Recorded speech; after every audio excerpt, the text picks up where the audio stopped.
ನಮಸ್ಕಾರ ಸ್ನೇಹಿತರೆ. 2024ರ ಲೋಕಸಭಾ ಚುನಾವಣೆ ಆಲ್ಮೋಸ್ಟ್ ಮುಗಿಯುವ ಹಂತಕ್ಕೆ ಬಂದಿದೆ. ಇನ್ನು ಒಂದೇ ಒಂದು ವಾರದಲ್ಲಿ ಫಲಿತಾಂಶ ಬರಲಿದೆ. ಈಗ ಅಂಕಿ ಅಂಶಗಳ ಆಟ ಶುರುವಾಗಿದೆ. ಯಾರು ಗೆಲ್ತಾರೆ, ಯಾರು ಸೋಲ್ತಾರೆ, ಯಾರಿಗೆ ಎಷ್ಟು ಸೀಟ್ ಬರಬಹುದು ಅನ್ನುವಂತ ಲೆಕ್ಕಾಚಾರಗಳು ಈಗ ಶುರುವಾಗಿದೆ. ಅದರಲ್ಲೂ ಪ್ರಮುಖವಾಗಿ ಇಬ್ಬರು ಚುನಾವಣಾ ಅನಲಿಸ್ಟ್ಗಳು, ಪ್ರಶಾಂತ್ ಕಿಶೋರ್ ಅವರು ಮತ್ತು ಯೋಗೇಂದ್ರ ಯಾದವ್ ಅವರು, ಇವರಿಬ್ಬರೂ ಸಹ 2024ರ ಲೋಕಸಭಾ ಚುನಾವಣೆಯ ಕುರಿತು ಭವಿಷ್ಯವಾಣಿ ನುಡಿದಿದ್ದಾರೆ. ಯಾರ ಲೆಕ್ಕಾಚಾರ ಸರಿಯಾಗಬಹುದು, ಬಿಜೆಪಿಗೆ ಎಷ್ಟು ಸೀಟ್ ಕೊಟ್ಟಿದ್ದಾರೆ, ಇಂಡಿಯಾ ಮೈತ್ರಿಕೂಟಕ್ಕೆ ಎಷ್ಟು ಸೀಟ್ ಕೊಟ್ಟಿದ್ದಾರೆ, ಎಲ್ಲವನ್ನು ತಿಳ್ಕೊಳ್ಳೋಣ. ದಯಮಾಡಿ ನಮ್ಮ ಚಾನೆಲ್ ನ ಸಬ್ಸ್ಕ್ರೈಬ್ ಮಾಡಿ, ವಿಡಿಯೋನ ಲೈಕ್ ಮಾಡಿ, ಶೇರ್ ಮಾಡಿ. ಸ್ನೇಹಿತರೆ, ನಿಮ್ಗೆ ಈಗಾಗಲೇ ಗೊತ್ತಿದೆ ಪ್ರಶಾಂತ್ ಕಿಶೋರ್ ಅವರು ಕೊಟ್ಟಂತ ನಂಬರ್ಸ್ ಬಗ್ಗೆ. ಅವ್ರು ಹೇಳೋದೇನಪ್ಪಾ ಅಂದ್ರೆ, ಈ ಸಾರಿ ಬಿಜೆಪಿ ಕಳೆದ ಬಾರಿ ಏನ್ ತೆಗೆದುಕೊಂಡಿತ್ತು ಅಷ್ಟೇ ಸೀಟ್ಗಳನ್ನ ಅಥವಾ ಅದಕ್ಕಿಂತ ಸ್ವಲ್ಪ ಹೆಚ್ಚಿಗೆ ಸೀಟ್ಗಳನ್ನ ತೆಗೆದುಕೊಳ್ಳುತ್ತೆ ಅಂತ ಭವಿಷ್ಯ ನುಡಿದಿದ್ದಾರೆ. ಅಂದ್ರೆ 295ರಿಂದ 300 ಆಸುಪಾಸಿನಲ್ಲೇ ಬಿಜೆಪಿ ಈ ಬಾರಿನೂ ಸಹ ಇರಲಿದೆ ಅನ್ನೋದು ಪ್ರಶಾಂತ್ ಕಿಶೋರ್ ಅವರ ಲೆಕ್ಕಾಚಾರ. ಆದ್ರೆ ಯೋಗೇಂದ್ರ ಯಾದವ್ ಅವರು ಕೊಟ್ಟಿರ್ತಕ್ಕಂಥ ನಂಬರ್ಸ್ ಇದೆಯಲ್ಲ, ಅದು ಬಹಳ ಇಂಟ್ರೆಸ್ಟಿಂಗ್. ಯೋಗೇಂದ್ರ ಯಾದವ್ ಅವರು ಒಬ್ಬ ಸೆಫಾಲಜಿಸ್ಟ್, ಪೊಲಿಟಿಕಲ್ ಅನಲಿಸ್ಟ್ ಮತ್ತು ಪೊಲಿಟಿಕಲ್ ಆಕ್ಟಿವಿಸ್ಟ್ ಆಗಿ ಕೆಲಸ ಮಾಡ್ತಾ ಇದ್ದಾರೆ. ಅವರು ಇಂಡಿಯಾ ಅಗೇನ್ಸ್ಟ್ ಕರಪ್ಷನ್ ಅನ್ನೋ ಚಳುವಳಿನಲ್ಲಿ ಭಾಗವಹಿಸಿದ್ರು. ಅದಾದ್ಮೇಲೆ ಆಮ್ ಆದ್ಮಿ ಪಾರ್ಟಿಯನ್ನು ಸೇರಿದ್ರು. ಪ್ರಶಾಂತ್ ಭೂಷಣ್ ಅವರ ಜೊತೆಗೆ ಆಮ್ ಆದ್ಮಿ ಪಾರ್ಟಿನ ಬಿಟ್ಟು ಹೊರಗ್ ಬಂದ್ರು. ಈಗ ಅವರು ಮಾಡ್ತಾ ಇರ್ತಕ್ಕಂಥ ಅನಾಲಿಸಿಸ್ ನ ನೋಡ್ತಾ ಇದ್ರೆ ಸ್ವಲ್ಪ ಅವರು ಕಾಂಗ್ರೆಸ್ ಪಕ್ಷದ ಪರವಾಗಿ ಮಾತಾಡ್ತಾರೇನೋ ಅನ್ನುವಂತಹ ಸಂದೇಹ ಬರೋದು ಖಂಡಿತ. ರಾಹುಲ್ ಗಾಂಧಿ ಅವರು ಮಾಡಿದ್ದಂತ ಭಾರತ್ ಜೋಡೋ ಪಾದಯಾತ್ರೆನಲ್ಲಿ ಯೋಗೇಂದ್ರ ಯಾದವ್ ಅವರು ಭಾಗವಹಿಸಿದ್ರು ಮತ್ತು ಅವ್ರಿಗೆ ಸಪೋರ್ಟ್ ಮಾಡಿದ್ರು. ಹೆಚ್ಚು ಕಡಿಮೆ ಹೇಳ್ಬೇಕು ಅಂದ್ರೆ ಅವರು ಕಾಂಗ್ರೆಸ್ಗೆ ಸಪೋರ್ಟ್ ಮಾಡ್ತಕ್ಕಂತ ಒಬ್ಬ ಚುನಾವಣಾ ವಿಶ್ಲೇಷಕ ಅಂತ ಹೇಳಿದ್ರು ತಪ್ಪಾಗಲಿಕ್ಕಿಲ್ಲ. ಇಂತಹ ಯೋಗೇಂದ್ರ ಯಾದವ್ ಅವರ ಲೆಕ್ಕಾಚಾರದ ಪ್ರಕಾರ ಬಿಜೆಪಿ 240ರಿಂದ 260 ಸೀಟ್ಗಳನ್ನು ಒಂದೇ ಗೆಲ್ಲುತ್ತೆ. ಎನ್ಡಿಎ ಮೈತ್ರಿಕೂಟಕ್ಕೆ ಒಂದು 35ರಿಂದ 45 ಸೀಟ್ಗಳು ಬರುತ್ತೆ ಅಂತಾರೆ.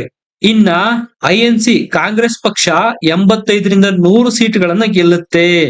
ಇಂಡಿಯಾ ಮೈತ್ರಿಕೂಟ ಒಟ್ಟಾರೆಯಾಗಿ 120ರಿಂದ 135 ಸೀಟ್ಗಳನ್ನ ಗೆಲ್ಲುತ್ತೆ ಅಂತಾರೆ ಯೋಗೇಂದ್ರ ಯಾದವ್ ಅವರು. ಅವ್ರು ಹೇಳೋದೇನಪ್ಪಾ ಅಂದ್ರೆ 400 ಸೀಟು ಅಂತ ಬಿಜೆಪಿ ಅವ್ರು ಏನ್ ಹೇಳ್ತಾ ಇದಾರೆ ಅದು ಬರೀ ಗಾಳಿ ಮಾತಷ್ಟೇ. ಚುನಾವಣಾ ಪ್ರಚಾರಕ್ಕೋಸ್ಕರ ಒಂದು ಅಜೆಂಡಾ ಸೆಟ್ ಮಾಡಿದ್ರು. ನನ್ನ ಪ್ರಕಾರ ಬಿಜೆಪಿ ಅವ್ರು ಗೆಲ್ಲೋದು 272ಕ್ಕಿಂತ ಕಡಿಮೆ ಸೀಟ್ಗಳನ್ನ ಬಿಜೆಪಿ ಗೆಲ್ಲುತ್ತೆ. ಬಿಜೆಪಿ ಒಂದೇ ಈ ಬಾರಿ ಬಹುಮತ ಸಾಧಿಸೋದಿಲ್ಲ ಅಂತಾರೆ ಯೋಗೇಂದ್ರ ಯಾದವ್ ಅವರು. ಎನ್ಡಿಎ ಒಂದು ಕೂಟವಾಗಿ 305ರಿಂದ 335 ಸೀಟ್ ವರೆಗೂ ಗೆಲ್ಲಬಹುದು.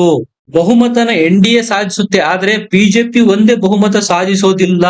ಮತ್ತೊಂದು ಅವ್ರು ಕ್ಲಾರಿಟಿ ಕೊಟ್ಟಿರೋದೇನಪ್ಪಾ ಅಂದ್ರೆ, ಈ ನಂಬರ್ನ ನಾನು ಕೊಟ್ಟಿರೋದು ಯಾವುದೇ ಸರ್ವೆ ಮಾಡಿ ಅಲ್ಲ. ನಾನು ಒಂದು 10 ಜನ ಟೀಮ್ ಕಟ್ಕೊಂಡಿದ್ದೀನಿ. ಅವರು ದೇಶಾದ್ಯಂತ ಪ್ರವಾಸ ಮಾಡಿ ರಿಪೋರ್ಟ್ ಕಲೆಕ್ಟ್ ಮಾಡಿ ಕೊಟ್ಟಿದ್ದಾರೆ. ಅದರ ಆಧಾರದ ಮೇಲೆ ನಾನು ಈ ಅಂಕಿ ಸಂಖ್ಯೆಗಳನ್ನ ಕೊಟ್ಟಿದ್ದೇನೆ ಅಂತಾರೆ ಯೋಗೇಂದ್ರ ಯಾದವ್ ಅವರು. ಯೋಗೇಂದ್ರ ಯಾದವ್ ಅವರ ಪ್ರಕಾರ ಕೇರಳ, ತಮಿಳುನಾಡು ಮತ್ತು ಪುದುಚೇರಿ ಇಲ್ಲಿ ಬಿಜೆಪಿ ಕಳೆದ ಬಾರಿಗಿಂತ 2 ಸೀಟ್ಗಳನ್ನ ಜಾಸ್ತಿ ಗೆಲ್ಲುತ್ತೆ ಅಂತಾರೆ. ಇನ್ನು ದಕ್ಷಿಣ ಭಾರತದಲ್ಲಿ ಆಂಧ್ರ ಪ್ರದೇಶದಲ್ಲೂ ಸಹ ಬಿಜೆಪಿ ಉತ್ತಮವಾಗಿ ಪರ್ಫಾರ್ಮೆನ್ಸ್ ಮಾಡುತ್ತೆ ಅಂತಾರೆ. ಬಿಜೆಪಿ 3 ಸೀಟ್ಗಳನ್ನ ಗೆಲ್ಲುತ್ತೆ ಮತ್ತು ಮಿತ್ರ ಪಕ್ಷಗಳು 12 ಸೀಟ್ಗಳನ್ನ ಗೆಲ್ಲುತ್ತೆ ಅಂತಾರೆ ಯೋಗೇಂದ್ರ ಯಾದವ್. ಇನ್ನು ತೆಲಂಗಾಣದಲ್ಲಿ ಕಾಂಗ್ರೆಸ್ ಮತ್ತು ಬಿಜೆಪಿಯ ನಡುವೆ ನೆಕ್ ಟು ನೆಕ್ ಫೈಟ್ ಇದೆ.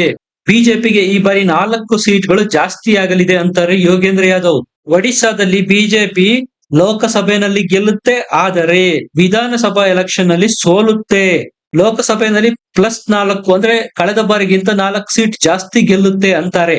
ಕರ್ನಾಟಕ ಬಿಟ್ಟು ದಕ್ಷಿಣ ಭಾರತದಲ್ಲಿ ಬಿಜೆಪಿ 13 ಸೀಟ್ಗಳನ್ನ ಗೆಲ್ಲುತ್ತೆ ಹೆಚ್ಚುವರಿಯಾಗಿ. ಅದರ ಅಲಯನ್ಸ್ 14 ಸೀಟ್ಗಳನ್ನ ಹೆಚ್ಚುವರಿಯಾಗಿ ಗೆಲ್ಲುತ್ತೆ ಅಂತಾರೆ ಯೋಗೇಂದ್ರ ಯಾದವ್ ಅವರು.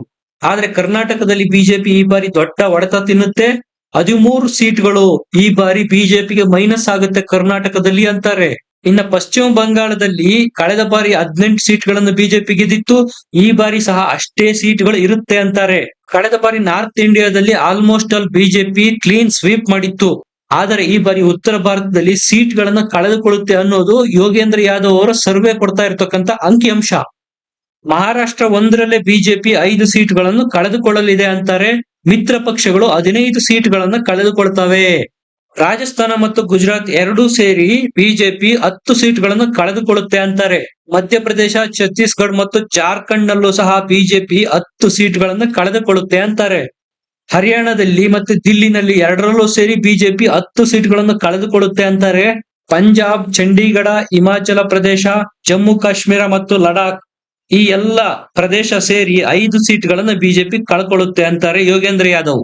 ಉತ್ತರ ಪ್ರದೇಶ ಮತ್ತು ಉತ್ತರಾಖಂಡ ಇನ್ನು ಉಳಿದಿದ್ದು, ಇಲ್ಲೂ ಸಹ ಬಿಜೆಪಿ 10 ಸೀಟ್ಗಳನ್ನು ಕಳ್ಕೊಳ್ಳುತ್ತೆ ಅಂತಾರೆ. ದೊಡ್ಡ ರಾಜ್ಯ ಬಿಹಾರ, ಇದರಲ್ಲಿ ಬಿಜೆಪಿ 5 ಸೀಟ್ಗಳನ್ನು ಕಳ್ಕೊಳ್ಳುತ್ತೆ. ಅದರ ಅಲಯನ್ಸ್ ಎನ್ಡಿಎ ಮೈತ್ರಿಕೂಟಕ್ಕೆ ಒಟ್ಟಾರೆಯಾಗಿ 10 ಸೀಟ್ಗಳ ಲಾಸ್ ಆಗುತ್ತೆ ಅಂತಾರೆ.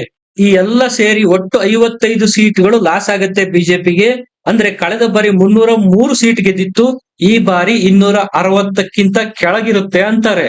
ಸ್ನೇಹಿತರೆ, ಇನ್ನು ಪ್ರಶಾಂತ್ ಕಿಶೋರ್ ಅವರ ಬಗ್ಗೆ ನಿಮಗೆ ಈಗಾಗಲೇ ಗೊತ್ತೇ ಇದೆ. ಅವರು ಈ ಹಿಂದೆ ನರೇಂದ್ರ ಮೋದಿ ಅವರ ಜೊತೆಗೆ ಗುಜರಾತ್ ಚುನಾವಣೆಯಲ್ಲೂ ಸಹ ಕೆಲಸ ಮಾಡಿದ್ದಾರೆ.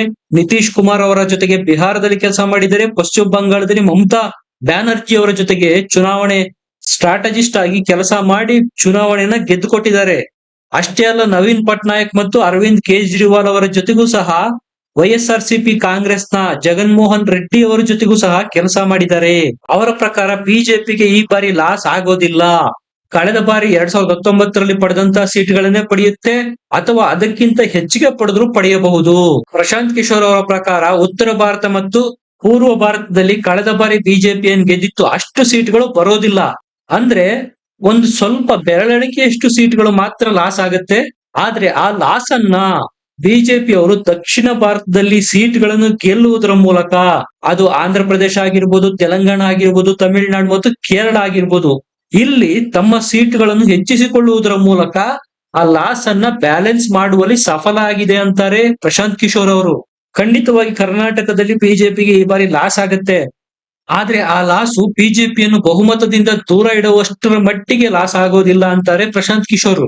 ವಿಶೇಷವಾಗಿ ಪಶ್ಚಿಮ ಬಂಗಾಳದಲ್ಲಿ ಬಿಜೆಪಿ ಈ ಬಾರಿ ಹೆಚ್ಚು ಸೀಟ್ಗಳನ್ನು ಗೆಲ್ಲುತ್ತೆ ಅಂತಾರೆ ಪ್ರಶಾಂತ್ ಕಿಶೋರ್. ಕಳೆದ ಬಾರಿಗಿಂತ 4ರಿಂದ 6 ಸೀಟ್ಗಳನ್ನು ಜಾಸ್ತಿ ಗೆಲ್ಲುತ್ತಂತೆ ಪಶ್ಚಿಮ ಬಂಗಾಳದಲ್ಲಿ. ಮಹಾರಾಷ್ಟ್ರದಲ್ಲಿ ಬಿಜೆಪಿಗೆ ದೊಡ್ಡ ಡ್ಯಾಮೇಜ್ ಆಗುತ್ತೆ ಅಂತ ವಿಶ್ಲೇಷಣೆ ಮಾಡಲಾಗ್ತಾ ಇದೆ. ಆದ್ರೆ ಪ್ರಶಾಂತ್ ಕಿಶೋರ್ ಅವರು ಹೇಳ್ತಕ್ಕಂತ ವಿಶ್ಲೇಷಣೆನೇ ಬೇರೆ.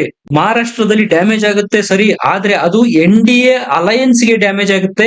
ಬಿಜೆಪಿ ಸ್ವತಂತ್ರವಾಗಿ ಎಷ್ಟು ಸೀಟ್ಗಳನ್ನ ಕಳೆದ ಬಾರಿ ಗೆದ್ದಿತ್ತು ಅಷ್ಟೇ ಸೀಟ್ಗಳನ್ನ ಈ ಬಾರಿ ಮಹಾರಾಷ್ಟ್ರದಲ್ಲೂ ಗೆಲ್ಲುತ್ತೆ. ಹಾಗಾದ್ರೆ ಡ್ಯಾಮೇಜ್ ಪ್ರಶ್ನೆನೇ ಬರೋದಿಲ್ಲ ಇಲ್ಲಿ ಅಂತಾರೆ ಪ್ರಶಾಂತ್ ಕಿಶೋರ್. ಸ್ನೇಹಿತರೆ, ಕಳೆದ ಬಾರಿ ಉತ್ತರ ಪ್ರದೇಶದಲ್ಲಿ ಬಿಎಸ್ಪಿ ಮತ್ತು ಎಸ್ಪಿ ಎರಡೂ ದೊಡ್ಡ ಪಕ್ಷಗಳು ಅಲಯನ್ಸ್ ಮಾಡಿಕೊಂಡು ಚುನಾವಣೆಯನ್ನ ಎದುರಿಸಿತ್ತು. ಅಂತ ಟೈಮಲ್ಲೇ ಬಿಜೆಪಿ ಅವರು ಹೆಚ್ಚಿಗೆ ಸೀಟ್ ಗೆದ್ದಿದ್ರು. ಈ ಬಾರಿ ಎಸ್ಪಿ ಮತ್ತು ಬಿಎಸ್ಪಿ ಸಪರೇಟ್ ಆಗಿ ಚುನಾವಣೆಯನ್ನು ಎದುರಿಸ್ತಾ ಇದ್ದಾರೆ. ಈ ಬಾರಿ ಉತ್ತರ ಪ್ರದೇಶದಲ್ಲಿ ಅತಿ ಹೆಚ್ಚು ಸೀಟ್ಗಳನ್ನು ಗೆಲ್ಲುವ ವಿಶ್ವಾಸದಲ್ಲಿ ಬಿಜೆಪಿಯನ್ನು ಇಟ್ಟಿದೆ ಅಂದ್ರೂ ತಪ್ಪಾಗ್ಲಿಕ್ಕಿಲ್ಲ. ರಾಜಸ್ಥಾನ, ಮಧ್ಯಪ್ರದೇಶ, ಉತ್ತರ ಪ್ರದೇಶ, ಬಿಹಾರ, ಮಹಾರಾಷ್ಟ್ರ, ಕರ್ನಾಟಕ ಇಲ್ಲಿ ಸಣ್ಣ ಪುಟ್ಟ ಡ್ಯಾಮೇಜ್ ಆಗುತ್ತೆ ಬಿಜೆಪಿಗೆ. ಆದ್ರೆ ಅದನ್ನ ಬೇರೆ ಕಡೆ ಸೀಟ್ಗಳನ್ನ ಗೆಲ್ಲುವ ಮೂಲಕ ಬಿಜೆಪಿಯವರು ಮ್ಯಾನೇಜ್ ಮಾಡುವಲ್ಲಿ ಸಫಲರಾಗ್ತಾರೆ.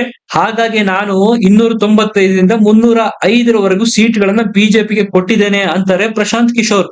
ಸ್ನೇಹಿತರೆ, ಈ ಇಬ್ಬರು ಚುನಾವಣಾ ವಿಶ್ಲೇಷಕರು, ಒಬ್ರು ಯೋಗೇಂದ್ರ ಯಾದವ್ ಅವರು ಮತ್ತು ಪ್ರಶಾಂತ್ ಕಿಶೋರ್ ಅವರು ಕೊಟ್ಟಿರ್ತಕ್ಕಂಥ ಅಂಕಿ ಸಂಖ್ಯೆಗಳನ್ನು ಕೇಳಿದ್ರಿ. ನಿಮಗೇನನ್ಸುತ್ತೆ? ಯಾರ ಅಂಕಿ ಸಂಖ್ಯೆಗಳು ನಿಜ ಆಗಬಹುದು? ಯಾರ ಭವಿಷ್ಯವಾಣಿ ಸತ್ಯ ಆಗಬಹುದು? ಕಮೆಂಟ್ ಮಾಡಿ ತಿಳಿಸಿ. ವಿಡಿಯೋನ ಲೈಕ್ ಮಾಡಿ, ಶೇರ್ ಮಾಡಿ, ನಮ್ಮ ಚಾನೆಲ್ ನ ಸಬ್ಸ್ಕ್ರೈಬ್ ಮಾಡಿ. ಮತ್ತೆ ಸಿಗೋಣ. ನಮಸ್ಕಾರ.